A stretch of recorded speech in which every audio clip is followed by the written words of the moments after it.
Hi, welcome back to the series where I, a licensed therapist, am teaching people a way to connect with their bodies and intuition using somatic psych theory. Today we're focusing on the second and youngest part of our parasympathetic nervous system, our ventral vagus. I don't know if you saw the article Forbes published last week linking long COVID symptoms to damage to the vagus nerve. It's going to be even more important for people to have an understanding of their own autonomic nervous system, in addition to a deeper relationship with their intuition, with their bodies, and within community.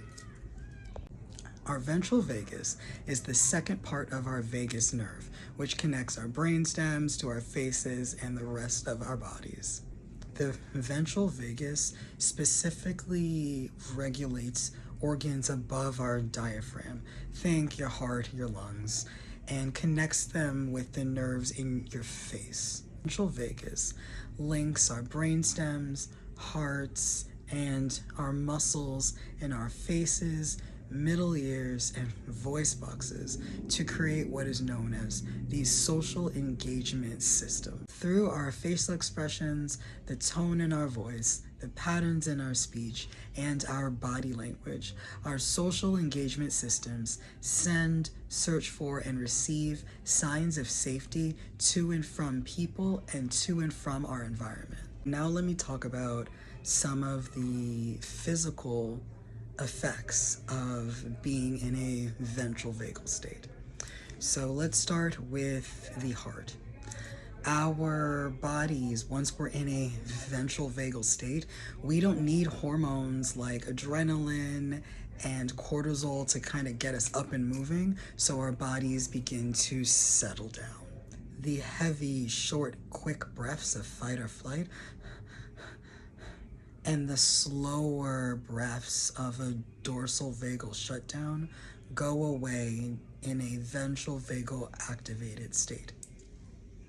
All the stress from the fight or flight state start to melt away from the muscles on the face as they begin to relax. Your ventral vagus even affects the muscles in your voice box. For example, think about how you talk when you're sad versus how you talk when you're angry or anxious versus how you talk when you're just chilling. Not the same, right? Our ventral vagus also affects how our middle ear works. It is way easier to listen to what people are saying in this state versus when we're feeling hyper alert or emotionally distant. So now let's get into how the ventral vagus works in the body.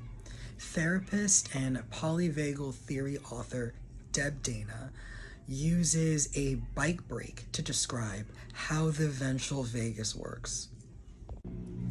Whenever our autonomic nervous system senses danger in our environment, that brake relaxes, allowing a flow of sympathetic fight-flight energy to come in to motivate us to do whatever needs to be done. When that vagal brake is squeezed and engaged, that sympathetic energy is stopped and we are allowed to relax and connect with ourselves and others. When working at its best, our ventral vagal brake is able to relax a little bit to allow some sympathetic energy flowing in so we can address something.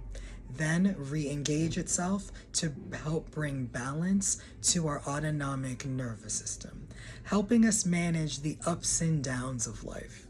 I'm not exactly sure how long this video is right now, but it feels kind of long. So I think I'm gonna break this up into two parts, and it makes sense to stop here. I'm gonna post the second part at the same time as the first part, so don't worry.